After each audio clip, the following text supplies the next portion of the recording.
Journalist आहियां Mir Mohammad अशारी KTN news जो reporter आहियां नेशनल हॉस्पिटल जेल में आहियां मां दोस्त मुंहिंजा सागर जा महिमान कंबड़ अस्पताल में मोकिलियो उनखे मिलणो हो इंतज़ार में मुंहिंजा नाके चौक ते 5-6 चौकीदार वेठा उन चौक चाबी पुछ रही पर मास्टर चाबी सां पोइ हणी ऐं गाॾी में निकाए फरार थी हाणे ही एसएचओ करप्ट मां करप्ट एसएचओ को लालू आहे चोरनि जो यार आहे चोरनि जी धुर बनल आहे आहे सां कोई पूरा जेसि ताईं मूंखे इंसाफ़ न मिलंदो मूंखे साई ॻाल्हि न मिलंदी ऐं हितां रोड तां न उथंदो।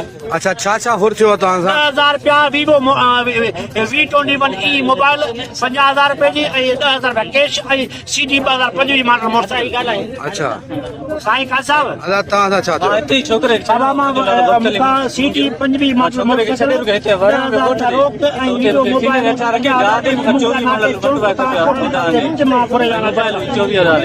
अच्छा हाँ ये फसियो केतिरा खोर हुया? 3 ॼणा हिकिड़ो हेॾे दरियाखाना साइड कोटलाल वारी साइड तव्हां बि इते ई चौक ते वेही गाॾी ॿई ॻाल्हियूं गॾु सम्झो। अच्छा अदा ही ॿियो हमरा जेको ॿियो मुसाफ़िर थी आहे उहो तव्हां सां हिते ई गॾु हुयो?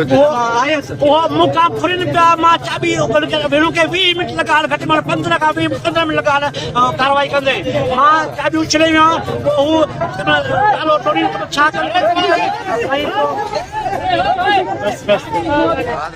इन विच में पंहिंजो पोइ अधो मथो छास आयो आहे त पोइ ख़बर कोन्हे ऐं ॿ मुंगनि जे काचर खां चुका उन्हनि खे अॻिलो उहे त गाॾी मोटाए भॼी हारे हथियार सरेआम